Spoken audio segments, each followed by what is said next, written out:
Hello, everyone. This is Coach Clayton, and this is my Women's Empowerment Interview episode.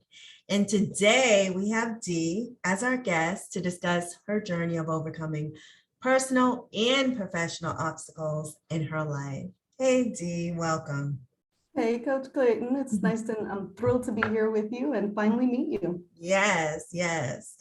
Um, Dee, just to give you a little background, I created this video podcast as an accountability coach because in this world, as you know, there's so much going on, and I wanted a place for women to plug in to be inspired and be empowered by listening to other people's stories. So again, I just want to say thank you for joining.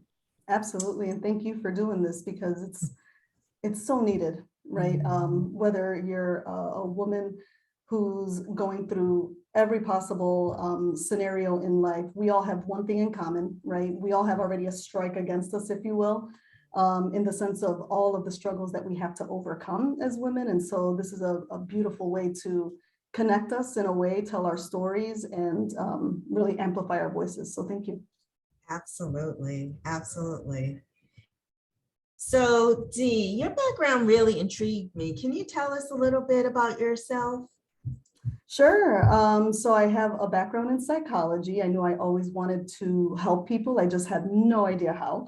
And then I went into corporate America, a few years later. So it was kind of small, I would say, health and wellness centers at the beginning. Really loved the atmosphere of helping patients feel better, learning a little bit more about alternative medicine, and then went into pharmaceutical industry. And then after that, also the office furniture industry as well. We're one of the best, if not the best, office furniture company in the world. And so it's something of huge pride.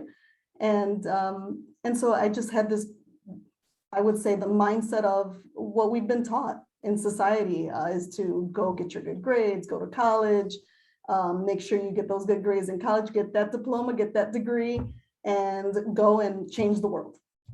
And so, that's what I did until all of a sudden I had my kids.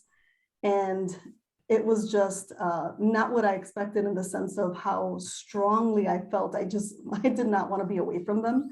And so just even coming back from maternity leave was this huge, it almost felt like a burden, right? Yeah, I had 2 kids under 2 and, or 2 kids under 3. Oh, And, yeah. my little one, or I should say my oldest, but she was still little to me, but she would just grab my knee and grab my leg and pull me. And I just, having been born and raised in Chicago and living in Chicago at the time, traffic is a big deal. And so you're spending a lot of your time paying tolls and being in the traffic jams. And so it'd be 90 minutes there and back at the time. Wow. On a good day. Wow. Let there be someone who was speeding and got caught, because that's another half hour. Let there be some, drizzles, some snow. Forget about torrential downpours. You're just set back 2 hours at least. So being home that late or leaving so early before the sun rises, coming back and, it's already sundown, they were tired, they were exhausted. And so I really just started asking myself, is this really what success looks like? Because it doesn't feel good. Is this what I want for my family? Is this what I want for my future? And so my husband and I started thinking deeper into what do we want as a couple? What do we want as a family? And that's when my chapter in life design started, coming in, planting the seeds. Wow. Wow. I love it. And I can definitely relate to waking up at dawn before the sun is even out, just so that you could miss a little traffic. And then by the time you get home, you're so tired.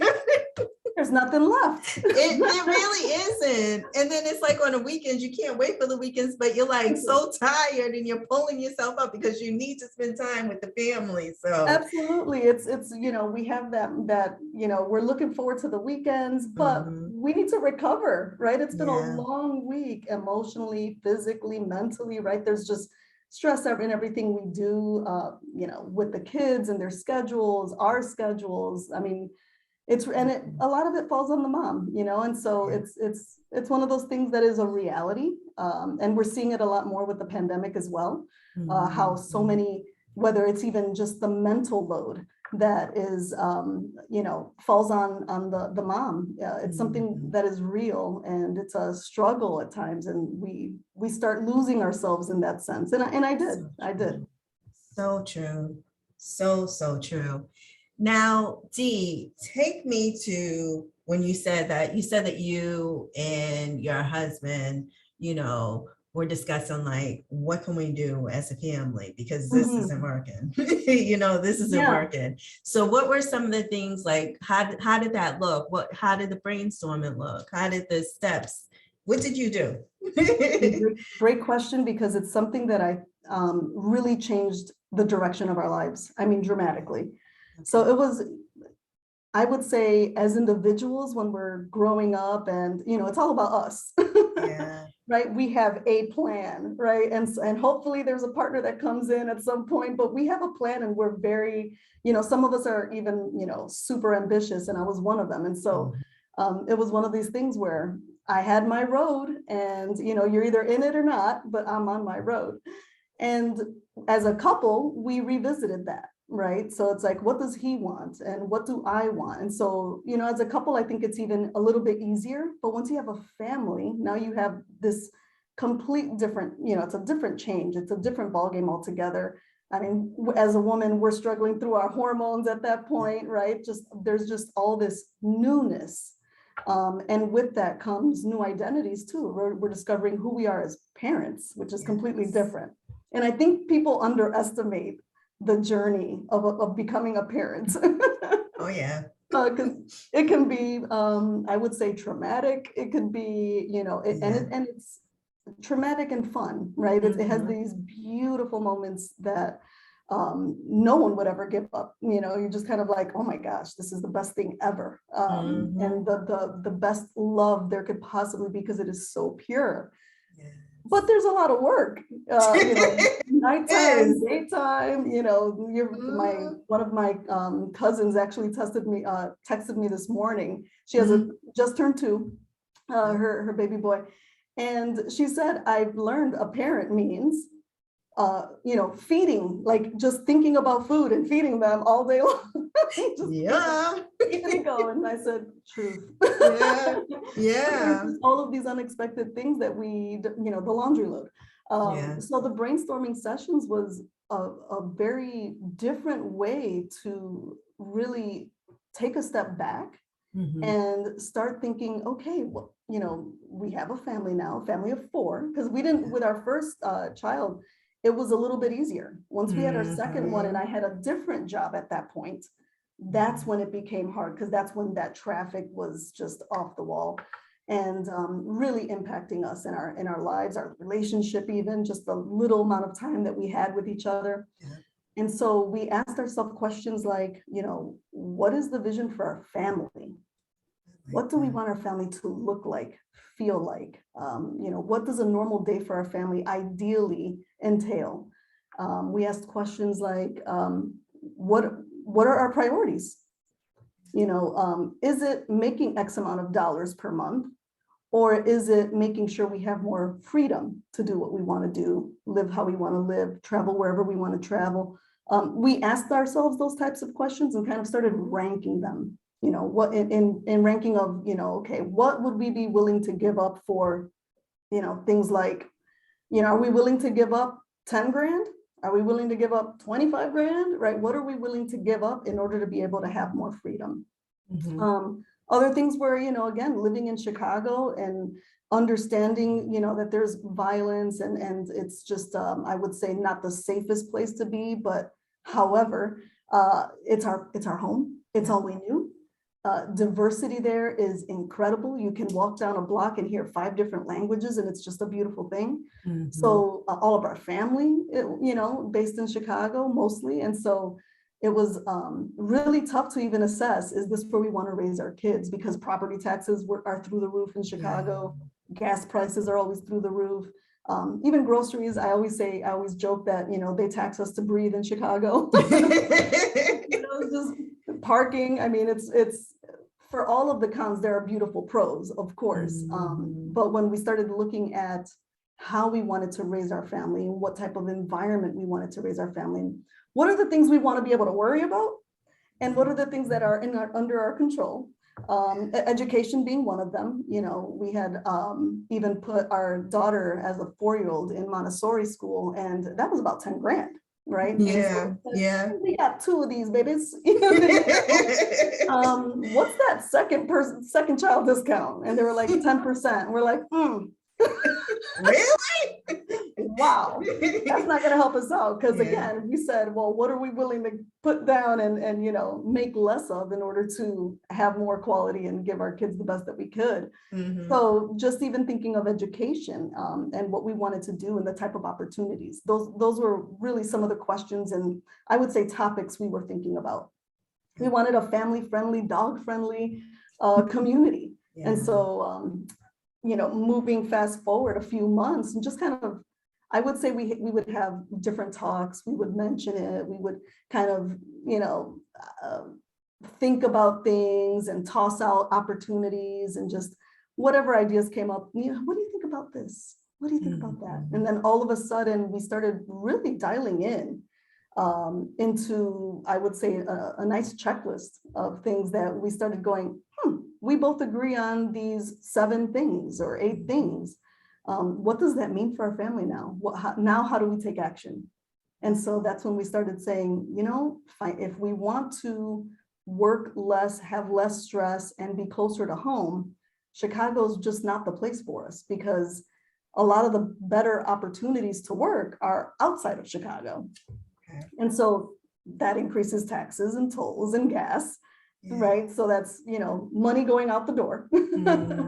If we wanted to buy something, you know, a property, whether it was a condo or a house at the time, just to even have, I mean, I would say a small yard, if a yard, and, you know, at least a condo, I mean, you're looking at 275, 300 for just a decent property. I'm not even talking about the best of neighborhoods. And so right there, we're thinking, okay, we want more freedom, but all of, you know, in order to live in Chicago, the cost of living is just insane.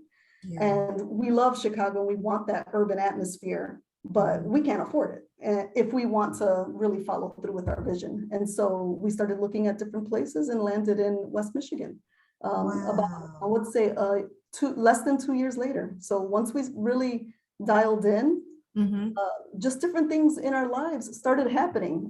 You know, the pharmaceutical company I worked for, they actually diverged into 2 separate companies.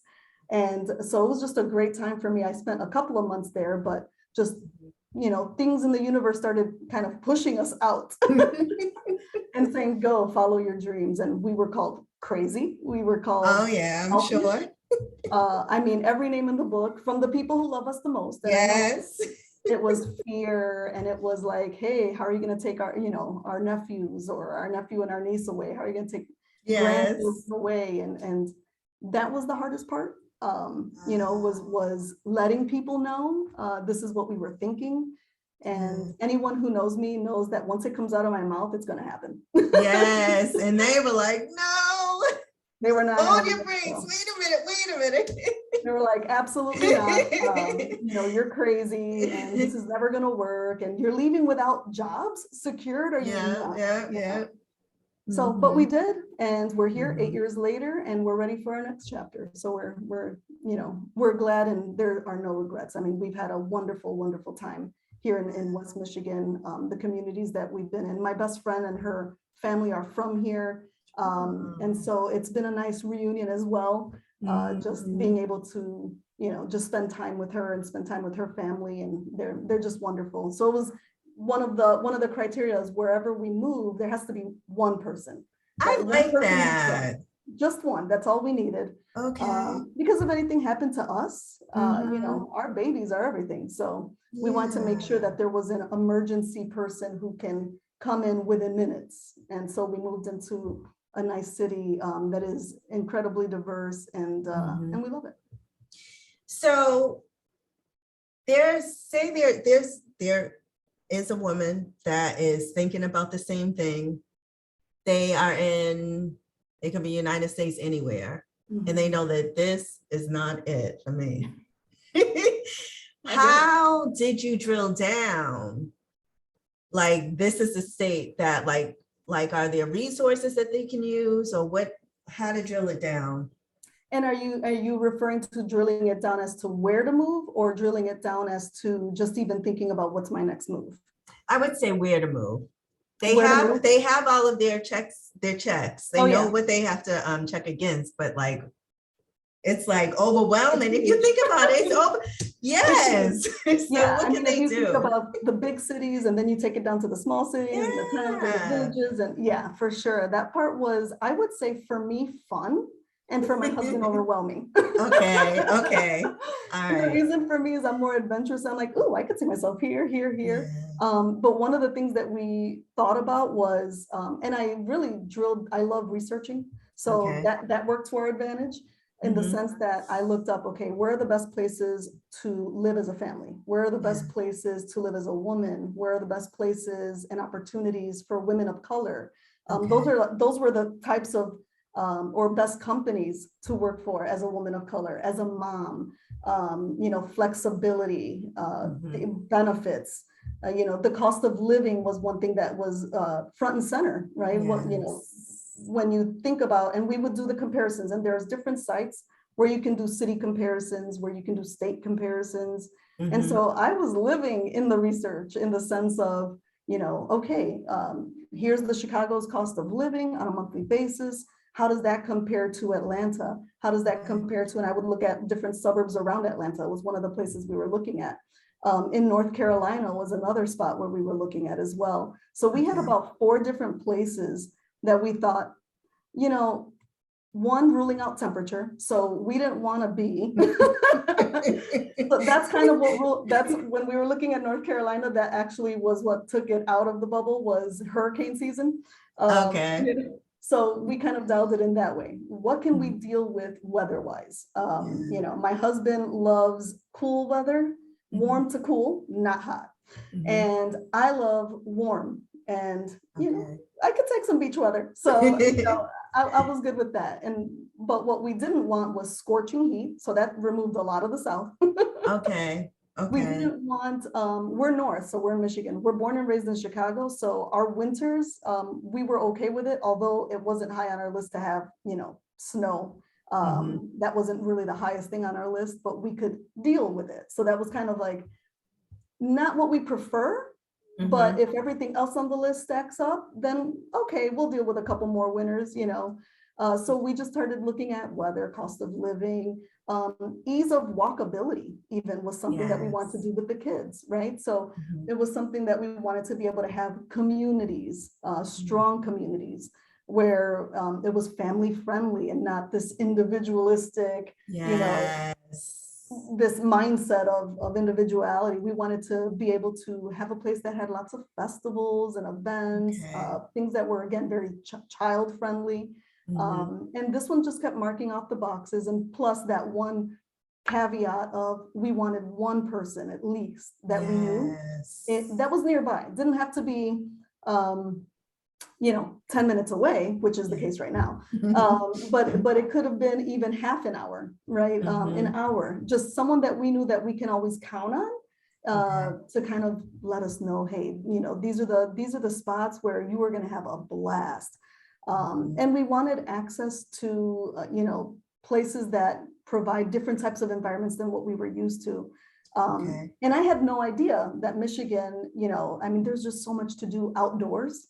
Mhm. What you could go skiing, you could go snowboarding, but you could also, we're right next to the Great Lakes, right? We're attached right in the middle. And so Yes. there's these, West Michigan has beautiful beaches, Mhm. beautiful downtown areas all over. And so there's lots of biking and hiking opportunities.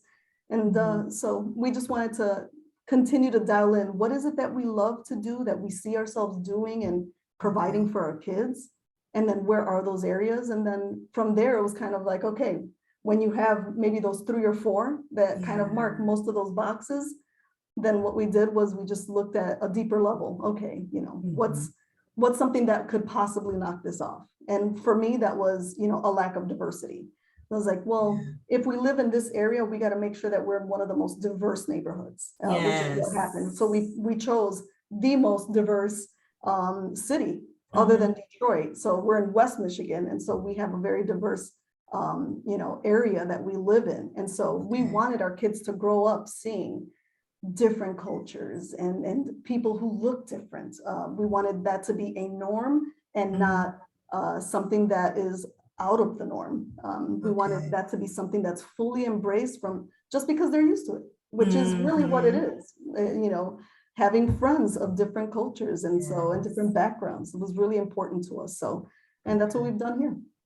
So what are some of the resources that you used? Because I know that there's like a niche.com or something like that. Did you use that, or what were some of the resources? Google was my best friend. I'll tell you that right now.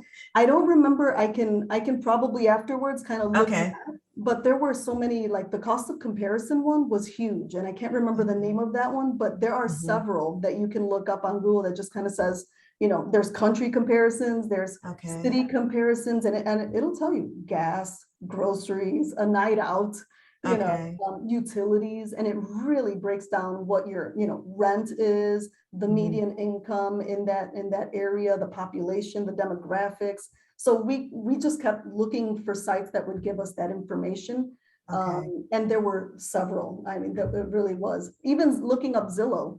And just kind of seeing what the median, what do the houses look like in these places, right? We're used to bungalows. In Chicago, there's like a bunch of bungalows. As you come out a little bit, there's ranches, but there's like a certain architecture that is famous in each area. And so, here where we are, there's lots of ranches and townhouses and stuff like that. And so just even looking at, well, what place could I look at? Could I live in? Do I see myself there? Right. And just even, the amount of land that you get here for less, for paying less. And so for us, that was a no-brainer. We like a yard. We like some yardage. I love it. And you know what I love about this is that you and your husband, you said this isn't it for us. But you actually did something about it. It is. Do you know how many people are like, this isn't it, and they just stay there? So that took a lot. That took a lot of courage to like step out there, even when you had family all around you, because you grew up probably in Chicago. That's probably all you knew. And then to just be like, bye, and everyone's like, no, and you just did it. All we knew. I mean, and we love Chicago. We love everything about Chicago. It's there's no love lost. But it just wasn't our next chapter, right? It just wasn't fulfilling our next chapter. And we saw that things were getting worse in the sense of taxes were getting higher, gas was getting high, everything was, all the negatives were going up and the positives were still there, right? But all the negatives just kept outweighing the greatness of Chicago, just the concert scene. I love music, right? And so everybody goes to Chicago, every artist. And so, I was like, can I see Rihanna in Michigan? I love it. Travel back to see Rihanna. So it was just those types of questions where they're silly at the time, but they mean a lot, right? I mean, I love sports. I love, and my favorite teams are the Chicago Cubs, the Bears, the Bulls, and all things Michael Jordan. And so it was one of those things where it's like, we can't just buy a ticket and go, right? I mean, it's gonna have to be a plan. It's gonna have to be a weekend, right? So even understanding that, and which was one of the reasons we chose a state close to the proximity, so that we can still come back and see our family, come back and, hey, make a trip. We saw with my niece and my cousins, I went back for a Beyonce Jay-Z concert at Soldier Field. I love it. I would have flown back for that. It was so good. It was amazing. And, just seeing them, so we love music, we love sports. And so we wanted to make sure that wherever we moved, we could either, it would have a replacement in that sense where we can go, we went to Detroit, saw Eminem and Rihanna there. So, it was that just picking and choosing, what can we live with? What would make it fun? Because again, life is an adventure. That's my whole thing. And if we're not enjoying it, we only, get this one shot for right now, right? This is all we know. And so why not go for it?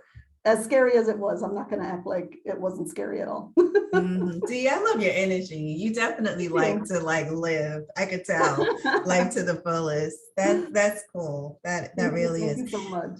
Tell me a little bit about your business, Dee. Yeah. During the pandemic, and again, it goes all the way back. I've always loved to help others and inspire others, and just it just brings me so much joy to see someone else succeed. And if I even had one just percentage of that point, of just helping and it being the aha moment for someone else, oh my gosh, it's so much joy that brings to my life and my soul. So just taking in that and seeing the tragedy that was and is the pandemic, how many, just it was just horrific in seeing that all of our systems that have always been broken, and work how they were prepared to work, right? They were set up to work in this certain way is what I believe. And so, just seeing how it negatively impacted women in particular, I mean, to a point where we haven't seen that at all.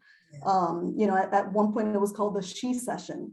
And right when it was in that moment of the she session and all these women were either forced or having to choose to leave the workforce, that was painful. It was painful to hear. It was painful to read. It was painful to talk about. I was lucky in the sense that, I didn't have to choose. I was, we were forced to work from home. And that was a first and something to get used to, but I ended up loving it and I still love it. And I had my kids with me and we homeschooled. I know that was privilege. Yes, it was. It was a complete privilege that I was able to do that. It was a privilege that my husband was able to, he had to keep going to work at his facility, but, we knew that we were very lucky in that sense and it could all be taken away at any point. And so I started reading into, what are the drivers? Why are women so impacted? And it was just the industries that we tend to work in. And again, we're paid less, right? That's not an opinion, but a fact. That's right. That is right. And so all of these different, I would say, here's a strike, here's another strike, here's another strike. It really hit me hard. And I started just doing my research, which I love to do, and just saying, how can I help in some way? And what I started to see, I mean, of course, you can choose any niche when it comes to how to help women deal with what's going on, right? I can, maybe it was the career portion of it. Maybe it was training, and how to get into a different industry. There were so many different ways. Daycare, I mean, that's been a huge eyesore, I would say, because it's so expensive. And then they were closed. And so just understanding that there were so many different ways, it took me a while to really dial into what really spoke to me and something that I can do, that I at least, can say, hey, you know what? Here's something that I've been doing really well in that I can help others do. And for me, that was really helping women do the same type of work that I and my husband went through, which is that brainstorm of really trying to understand, this isn't working for me. I know this is going to be hard, but what are the choices that I can make moving forward to make my life and motherhood and being whether I'm a partner or single, how can I start living my life on my terms? How can I start really redefining what success means to me versus what we've been taught? Success and happiness are two different things. It's having a fulfilled life and making money. They can equal out if you're doing what you love and it brings out joy and it brings out your energy. But as you can tell today, this is what brings me joy. This is what energizes me, is empowering women and specifically moms, because I know that there's just all of these other issues that come up when you're a mom, and we're told we have to take a back seat to our children. We're told that we have to take care of them first. And then all of a sudden we're not even on our own list. We removed ourselves completely, and then we find ourselves in a spot where maybe we've lost our identity, or maybe we've we're struggling emotionally, but we think we're the only ones struggling. And so we share it. Mm-hmm. Our girlfriends, our sisters, our moms, our Yes. grandmothers, our aunts, they're all feeling something and nobody is talking about it So because true. everybody feels like they're the only one. And so then it becomes this lonely, this loneliness and despair. And, I would say even I've spoken to women who are highly successful, have Mhm. all of the, I would say, hashtag goals. Yes, yes. They've got it going on. They've Yeah. got the house, they've got, again, beautiful Mhm. Polaroid picture. However, they are struggling and they feel guilty because they know that other people are striving to get to where they're at. And Mhm. they're lucky enough to have this platform of success and a successful career and this booming business. Yet they're really struggling and they can't even mouth the words, I am not happy. I'm not Yeah. fulfilled. I'm not satisfied. I'm actually pretty lonely and I hate my job. I just can't say that out loud. Or I hate I'm so past this chapter and I don't know what to do next and I'm just petrified or I'm paralyzed because I just don't have the steps to move forward. And so I want to be there for those moms who really are at that point and just some have even said, I can't say this out loud, but I'm not enjoying motherhood. I thought I'd be better at this. I know I can be, but Yes. because I'm so tired, I'm so stressed out, I'm just living paycheck to paycheck. And Mhm. I can't focus. I can't be the partner that I want to be because Mhm. I'm just exhausted. I can't take care of my health because I'm just when is the time? I'm constantly running from Yes. one spot to the next. And so, we live in checklists. We do. And it is what it is, but we can change it. And one at a time, right? I Mhm. always feel like a movement starts with a small group. That's And now I think we've all been awakened, or at least most of us have been awakened to the sense that, what society has told us isn't right. working for me. And Mm-mm. so it's not working for me. It's not working for my Yeah. family. And so to that point, now what? And so when you're Yeah. at that now what stage, Mhm. that's, I think, when you're open to hearing something new and just kind of saying, hey, I have this crazy idea that life Mhm. isn't about struggle. I have this horribly insane idea that we're actually the more joy we have in our lives, the more joy we'll get. And so, Yes. that's just where I really found my passion. And Mhm. life design, I think, is, a mom's best friend in particular. Okay, okay. So what you do is you help women who are at that point where they know that, this isn't it, it's not working for me, and you'll help them develop a plan That's to right. live their best life, That's right? right. Yep. Yeah. Oh, there is a huge need, a huge need. How I would can have we? loved if someone took me on the side and said, hey, Yes, yes, as you're because crying on your way to work you because you miss your are. baby, And you're thinking you're the only one, especially when everyone around you, some people are fine with that. oh, But absolutely. there's a lot of people who aren't. And like you said, they live in silence because Mhm. who do I talk to about That's this? right. That's And right. it's you, Dee. It's That's you. that's what I'm doing. That's what I'm doing. And I can feel Where can that. we find you online, Dee? Yeah, so you can go to my website. That's Mhm. www.holdmycape.com because every single mom is one, a superhero, and two, a queen. And Oh, so that we all have capes. And so mhm. we want to wear them proudly, adjust the crown when we need to. That's And right. I help with that. And on Instagram, I'm at Dee Lovegod, at Dee Lovegod. Oh, I have to remember that at Dee Lovegod at Hold My Cape Coaching. I think I'll figure Okay. that out. And it'll be in the description too for Perfect, anyone perfect. that, yeah. Okay. I love it. I Thank you. love it. Dee, I just want to thank you again for joining me, chatting with me. I love your Absolutely. energy. Absolutely love your Thank energy. you. Thank you. Likewise. Um, what is one takeaway or one piece of advice that you want to make sure that women hear today? Great question. I would say follow your gut. When something's not working, there's another way. that's where I found myself in the car again, crying on my way to work because my daughter had just said, "Mommy, don't go." And it just, tore me up on the inside because I didn't want to go. And of course, how do you explain that to a 2-year-old? Yeah, That, hey, the bills have to get paid. exactly. So that's what I would take away was all of a sudden I just asked myself, is this what life is? Is this what Yeah. adulting looks like? Because I don't like it. And so Mhm. just understanding that when your body, internally, you're just questioning, is this right? This doesn't feel good to me. When something doesn't Yes. feel good, act on it. It's just like, that's it. Just start questioning and then start getting some answers. And of Yes. course, take action. Exactly. People complain Exactly. all year long, but if you don't take action, then you're not getting anywhere. I love it, love it, love it.